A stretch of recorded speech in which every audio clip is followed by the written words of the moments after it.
The guy with the ball was me a few years ago, being absolutely outpaced in both speed and strength. But fast forward a few years, this is where I'm at now. The video you just saw was a semi-professional level, and for your information, I just came home from United States playing Division 1 soccer. Being faster than your opponent is arguably one of the best advantages a player can have. Football is such a game of margin, so just by becoming a little bit faster, you will be able to win more duels, make more assists, and score more goals. I've both trained and studied speed for the past 6 years of my career. So in today's video, I will, from a science perspective, share 5 steps to become the fastest player in your team 2025. And the first step is to become stronger.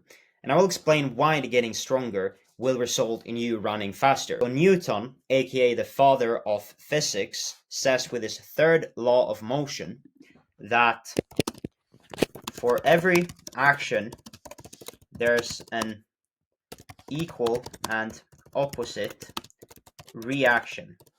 And don't freak out just because we use physics here. I'll give an example so that you understand. So if this is me, by the way, drawing wasn't my best subject in school, but I'll do my best here. But if this is me holding a basketball and I'm gonna throw this basketball to the ground, the third law of motion tells us that the ground here will push us back with the same force that the ball touched the ground. So this means that the harder that I throw this basketball to the ground, the higher it will bounce. And the same principle goes for running. So if we look at Usain Bolt here, when he pushes his foot down and backward against the ground pushes back with an equal force, which propels him forward. The more force you can produce against the ground, the faster you'll run. And in order to produce more force, you get stronger. And that's why this is the first step. But there's a little caveat here, and that is because the strongest man alive, the man that can produce the most force, is not necessarily the fastest. And that is because mass, body weight in this case, matters. The heavier you are, the more force you need to produce in order to run fast. And with this in mind, you might think that, well, let me just decrease in weight and then I will run faster. But it doesn't really work like that. Because if you take a guy like me as an example, if I was to decrease in weight, then I would lose the muscle mass that I need in order to produce this force. Of course, body weight matters and you shouldn't get too heavy, but my suggestion is to not get too caught up in that and instead focus on getting stronger so that you can produce more force. And some of my favorite exercises that have helped me the most in increasing my strength and from there my speed have been a vastus medialis squat, a Nordic hamstring curl, a single leg RDL, hip raises, and I can probably throw in a calf raise there or tibialis raises to really work on that ankle flexion, but those are a few very good exercises. But producing force, that's one thing, but being able to produce that force quickly is what makes you fast. So that leads us to the second step, which is to do plyometrics. Plyometrics train just that ability to produce force quickly, because if you can produce force quickly, you'll run faster, as simple as that. And to improve this, make sure to work both on your horizontal plyometrics, like a single leg triple broad jump, your vertical plyometrics, like a drop box jump, as well as your lateral plyometrics, like this single leg lateral jump. However, even if you learn to produce a lot of force and also produce that force quickly, poor running mechanics and having a bad running technique will hold you back. We won't dive too deep into this in today's video, but just some quick things to notice here if we look at Usain Bolt is how high his knee comes up, almost 90 degrees if you compare it with the upper body here. His back leg is almost completely straight. In addition, his foot is not pointing directly down, but slightly upwards to get that dorsiflexion. And if we look at his arm movement, his hands go from slightly behind his back to almost his cheeks. And if we look at the foot placement, you can see that he places foot in the center of mass, meaning right below his body to really reduce that friction he otherwise would have got if he would have placed his foot, for instance, here above or in front of his center of mass. And you might say that, well, Usain Bolt, he's a sprinter, not a footballer. How will this help me? Well, if you look at some of the fastest players in the world, you will see that they run with good running mechanics. Kylian Mbappe here, look at his knee drive, similar to Usain Bolt's.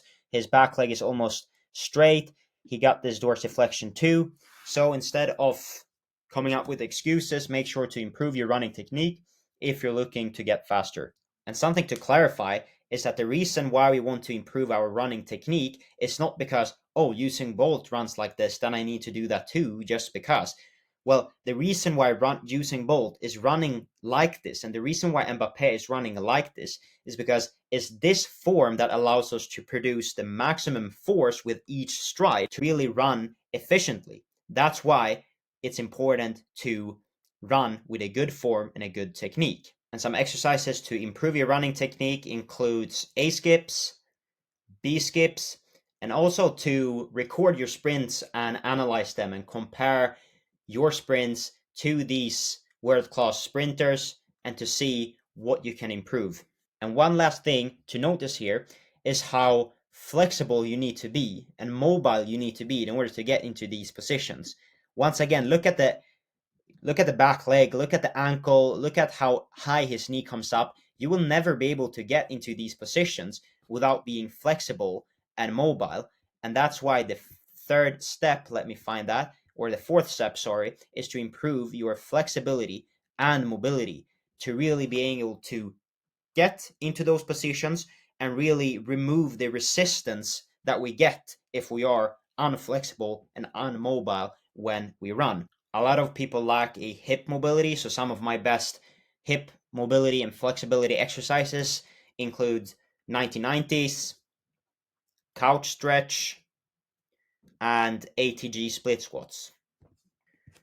All right, so far we know that we need to get stronger, we need to do plyometrics, we need to improve our running form, and we need to improve our flexibility and mobility. But you can do all of those things, but if you are missing this one key part, then your progress will be very, very minimal. And what I'm talking about is the actual sprint work. So the fifth and final step is to go out and sprint. That is the best way to get faster. For the sprint work, I like to vary it up. Sometimes I do a little bit longer sprints, such as half-filled sprints. Sometimes I just do 1/4 of the field, or maybe even shorter than that.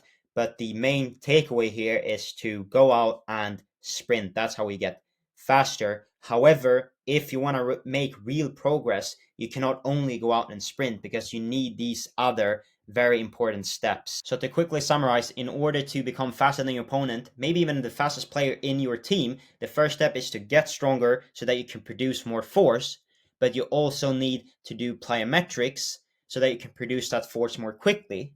But it doesn't matter how fast or how much force you can produce, but in order to really get the most out of those two mentioned things, you need to move your body in the right way, and that's why you need to improve your running technique. And in order to improve your running technique, you need to be flexible and mobile, and to put all of these things together, it's just to go out and sprint. And a quick disclaimer, I know that a lot of you will say that speed is so much about genetics, and genetics do play a role. If you are by far the slowest player in your team, no, you won't be able to become the fastest. But you can definitely go from the slower half of your team to the faster half of your team. So you can become significantly faster than you think, but only if you train right. Doing these fancy plyometric drills that you see online, only that won't make you faster.